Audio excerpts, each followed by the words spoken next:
اور اللہ والوں کی تو یہ شان ہوتی ہے کہ نگاہ ولی میں وہ تاثیر دیکھی، بدلتی ہزاروں کی تقدیر دیکھی۔ نگاہ مرد مومن سے بدل جاتی ہیں تقدیریں، جو ہو ذوق یقین پیدا تو کٹ جاتی ہیں زنجیریں۔ حضرت خواجہ غریب نواز رحمۃ اللہ علیہ جب چلے تھے نا خراسان سے، تو آپ ایک ایسی جگہ پہنچے جس کا نام سبزہ وار تھا۔ اس علاقے کا جو بادشاہ تھا بڑا ظالم تھا، وہ کبھی سیر اور تفریح کے لیے نکلا کرتا تھا۔ تو جہاں پر آپ پہنچے تھے وہ ایک باغ تھا، اتنا خوبصورت تھا کہ اس کے اندر ہر چیز مہیا تھی۔ لوگ ادھر ٹہلنے آیا کرتے تھے، لیکن جب بادشاہ ٹہلنے کی غرض سے نکلا کرتا تھا تو سب کو ہٹا دیا جاتا تھا۔ سپاہی ہوتے تھے، سب کو ہٹا دیا کرتے تھے۔ آج کے زمانے میں جب کوئی بڑا ادھیکاری نکلتا ہے نا تو پھر روڈ صاف کر دی جاتی ہے، سب کو ہٹا دیا جاتا ہے۔ تو وہ بادشاہ جب آتا تھا تو بالکل پورا باغ صاف کر دیا جاتا تھا، لوگ اس باغ سے ہٹ جایا کرتے تھے۔ ایک دن ہوا کہ جب حضور خواجہ غریب نواز خراسان سے نکلے اور اس باغ میں پہنچے تو آپ نے وہاں پر جو حوض بنا ہوا تھا اس سے وضو بنایا، اور وضو بنانے کے بعد آپ نے وہاں پر 2 رکعت نماز نفل ادا کی، مصلی بچھایا، وہیں پر بیٹھ کے قرآن مجید کی تلاوت کرنے لگے۔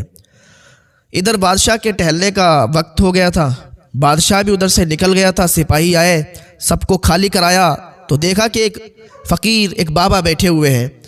تو قریب جا کے دیکھا بڑا نورانی چہرہ ہے۔ کہا بابا آپ یہاں سے ہٹ جائیے۔ کہا میں ہٹ جاؤں کیوں؟ کہا یہاں بادشاہ ٹہلنے کے لیے آ رہا ہے اور اس کا حکم ہے کہ یہاں پر وہ کسی کو نہیں چاہتا ہے، کسی کو بھی نہیں دیکھنا پسند کرتا ہے، وہ اکیلا ٹہلتا ہے باغ میں۔ تو حضرت خواجہ غریب نواز رحمۃ اللہ علیہ نے فرمایا کہ نہیں، میں تو یہیں بیٹھا رہوں گا۔ سپاہی بولے حضور آپ اٹھ جائیے، اگر آپ نہیں اٹھو گے تو بادشاہ ہم کو نکال دے گا، ہم کو نوکری سے برخاست کر دے گا، ہم تو تھوڑے تھوڑے پیسوں پہ ملازم ہیں، ہماری کیا مجال ہے کہ بادشاہ کے سامنے کچھ کہہ سکیں یا اس کے سامنے ہم زبان درازی کریں، آنکھ کھول کے کھڑے ہو سکیں۔ حضور خواجہ غریب نواز فرماتے ہیں یار تم لوگ ہٹاتے کیوں ہو، مت ہٹاؤ۔ کہنے لگے حضور ہماری کوئی مجال نہیں ہے، اگر ہم بادشاہ ہوتے تو آپ کو ضرور بیٹھنے دیتے، لیکن بادشاہ تو بڑا ظالم ہے، ہم تو اس کے ملازم ہیں، ہم تو اس کی بات پر عمل کرتے ہیں، اس کی بات کو فالو کرتے ہیں۔ حضور اگر آپ ہٹ جائیں گے تو ہمارے لیے بہتر ہوگا۔ حضرت خواجہ غریب نواز نے فرمایا میں تو نہیں ہٹ رہا یہاں سے، میں ہٹنے والا نہیں ہوں، میں یہیں بیٹھا رہوں گا۔ آج دیکھتا ہوں کہ تمہارا بادشاہ زیادہ پاورفل ہے یا پھر میں زیادہ پاورفل ہوں۔ آج میں یہیں بیٹھا رہوں گا، اب دیکھتا ہوں کہ میں یہاں سے ہٹتا ہوں یا تمہارا بادشاہ میرے قدموں میں آ کے گرتا ہے۔ ملازم نے سوچا کہ یار یہ بابا ہٹنے والے نہیں ہیں، آج لگ رہا ہے ہماری بھی نوکری چلی جائے گی۔ ادھر بادشاہ کے آنے کا ٹائم ہوا، سب لوگ ادب کے ساتھ کھڑے ہو گئے استقبال کے لیے، بادشاہ کے ہاتھ باندھ کر کھڑے ہو گئے۔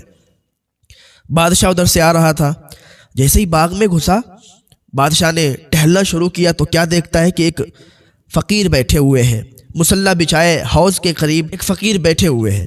تو بادشاہ نے ملازموں کو بلایا اور ڈانٹتے ہوئے کہا کیا تمہیں میں نے بتایا نہیں تھا، تمہیں میرے حکم پر عمل نہیں کرا تم نے؟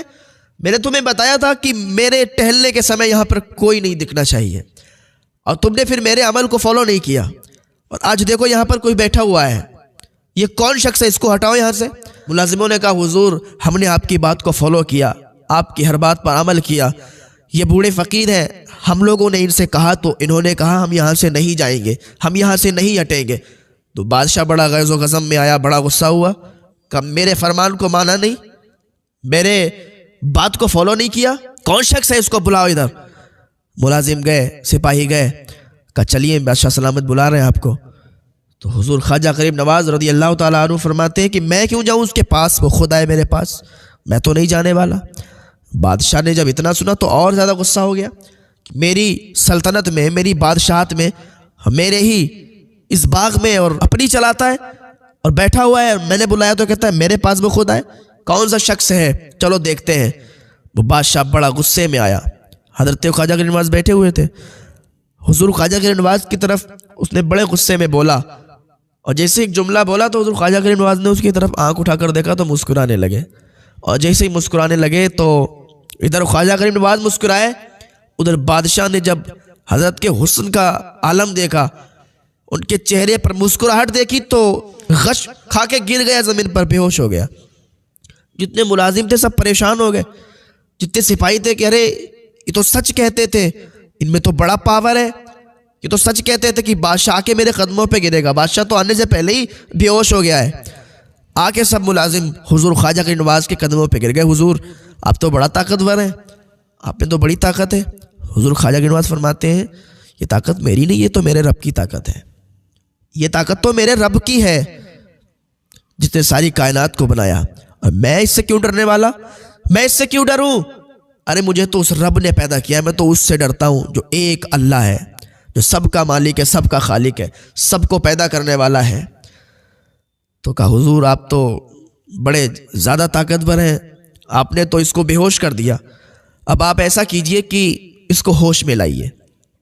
حضور خواجہ غریب نواز نے کہا ٹھیک ہے، حوض کے پاس جاؤ، حوض میں سے پانی لے کے آؤ۔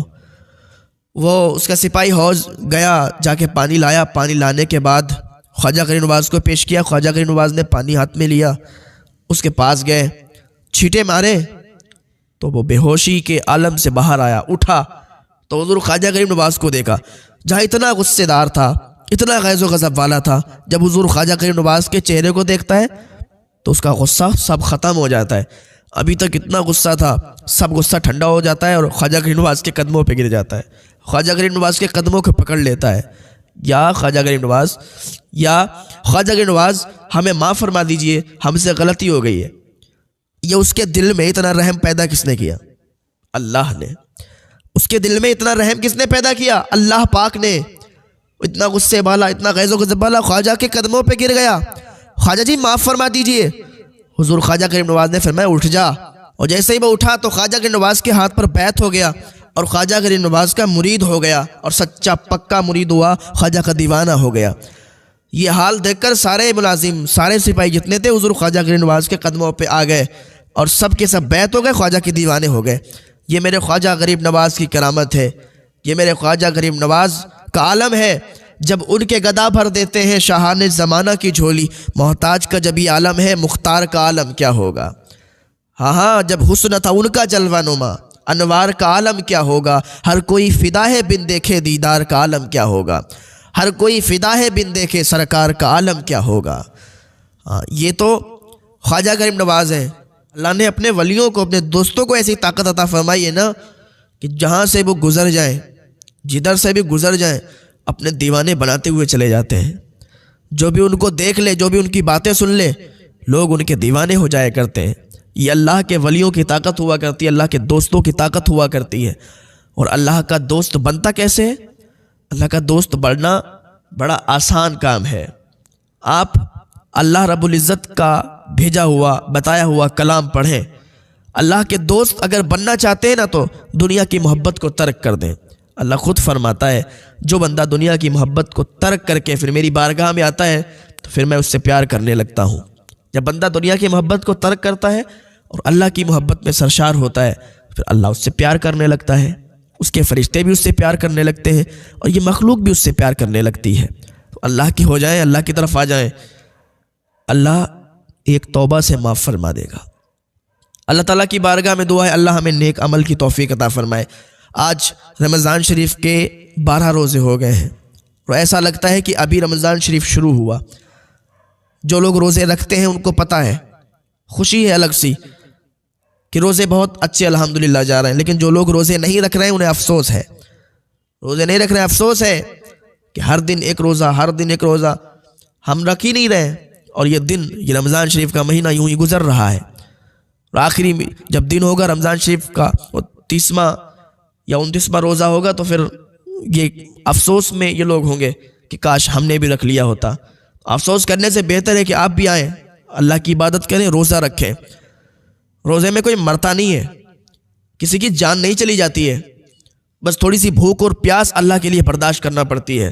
جو چیزیں ہمارے لیے جائز ہیں ان کو چھوڑنا پڑتا ہے، جو چیزیں ہمارے لیے جائز ہیں ان کو ترک کرنا پڑتا ہے اللہ کی رضا کے لیے۔ جب آپ اللہ کی رضا کے لیے یہ سب کام کریں گے تو پھر اللہ بھی آپ کا ساتھ دے گا۔ اور روزے کی حالت میں افطاری کے ٹائم جو دعا مانگیں گے اللہ کی بارگاہ میں تو وہ دعا ہماری رد نہیں ہوگی، اللہ کی بارگاہ میں مقبول ہوگی، وہ دعا فوراً قبول ہوگی۔ آئے اللہ کی بارگاہ میں، اللہ تعالی ہمیں نیک عمل کرنے کی توفیق عطا فرمائے۔